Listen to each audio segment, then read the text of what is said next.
Imagine a world without the morning chirp, a sky empty of graceful silhouettes. It's almost unthinkable, isn't it? Birds are everywhere, a constant, vibrant part of our lives. But they weren't always here. Their story is a dramatic epic of survival, transformation, and conquest of the skies, stretching back hundreds of millions of years. This isn't just a story about feathers and flight, it's a story about a lineage that survived one of Earth's greatest catastrophes to become one of the most successful groups of animals on the planet. Our story begins not in the sky, but on the ground during the age of dinosaurs. The ancestors of birds weren't birds at all. They were small, two-legged dinosaurs known as theropods. Think of a velociraptor, but smaller and covered in something strange: feathers. Yes, feathers appeared long before flight. Initially, these weren't the complex aerodynamic feathers we see today. They were simple, hair-like filaments. So, what were they for? The leading theory is insulation. In a world of giant cold-blooded reptiles, being able to regulate your own body temperature was a superpower. These protofeathers trapped a layer of air against the skin, acting like a down jacket, keeping these little dinosaurs warm. As generations passed, these simple filaments evolved. They became more complex, branching out, a bit like a fern frond. This offered even better insulation, but something else started to happen. These feathered dinosaurs were developing another crucial trait: hollow bones. This wasn't just to make them lighter, though it certainly helped. Hollow, air-filled bones were part of a super-efficient respiratory system, one that could extract far more oxygen from the air with each breath. This system, which modern birds still have, allowed them to have incredibly high metabolisms, generating even more body heat and energy. So now we have a small, warm-blooded dinosaur with a downy coat and a high-performance engine. The stage was set. The next evolutionary leap was a matter of function. Feathers on the arms and tail grew longer and flatter. Why? Perhaps for display.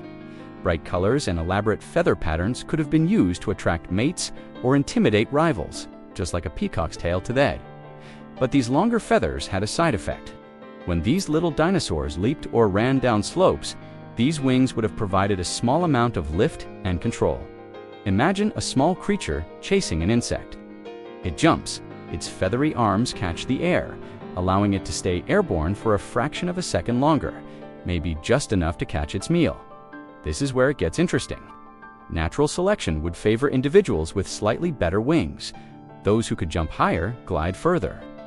One of the most famous fossils that captures this transition is Archaeopteryx, living about 150 million years ago.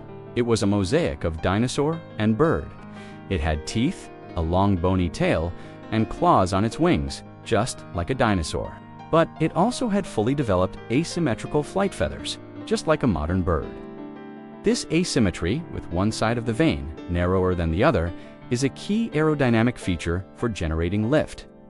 Archaeopteryx was likely a glider, perhaps climbing trees with its wing claws and gliding from branch to branch. It was a snapshot of evolution in action.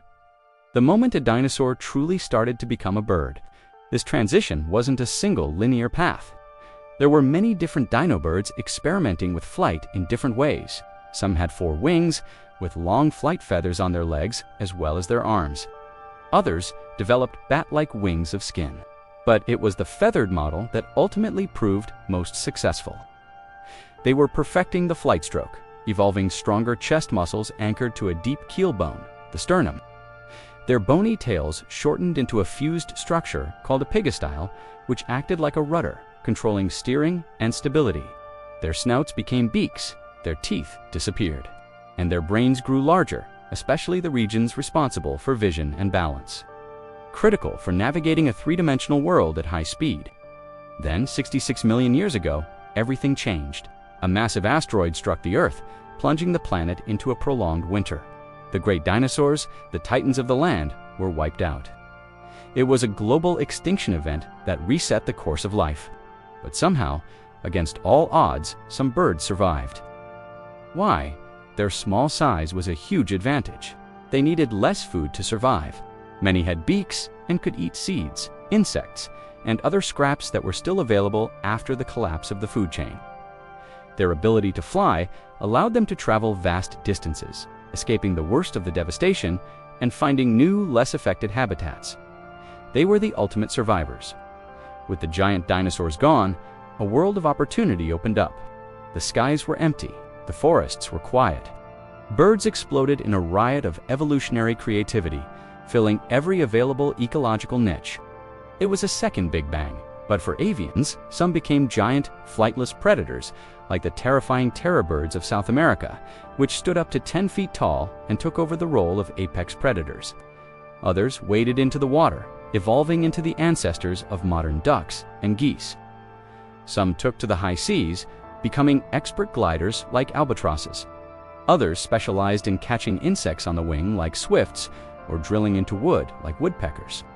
One of the most incredible diversifications was in their beaks. You can tell almost everything about a bird's lifestyle just by looking at its beak. The fine, needle-like beak of a warbler is perfect for plucking tiny insects from leaves. The thick, conical beak of a finch is a powerful tool for cracking open hard seeds.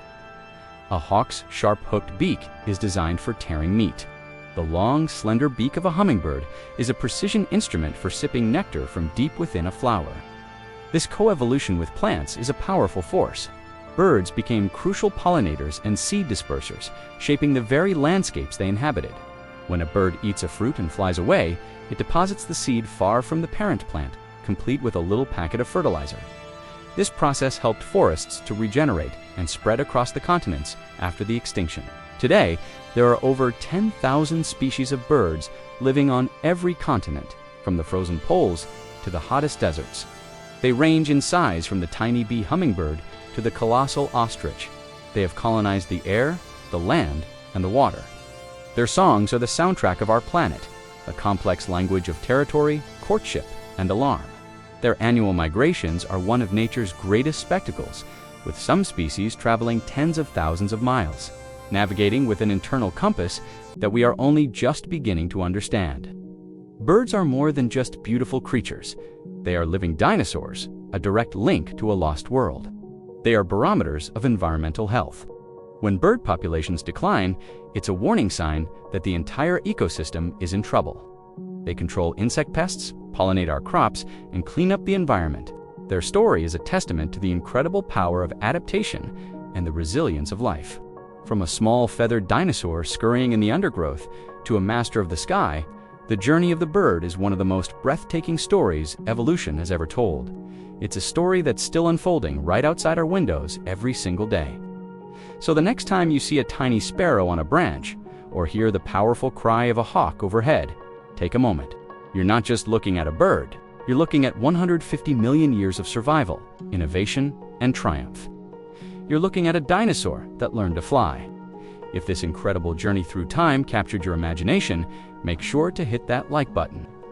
And for more stories about the amazing history of our planet and the life on it, don't forget to subscribe to the channel. Thanks for watching, and we'll see you in the next one.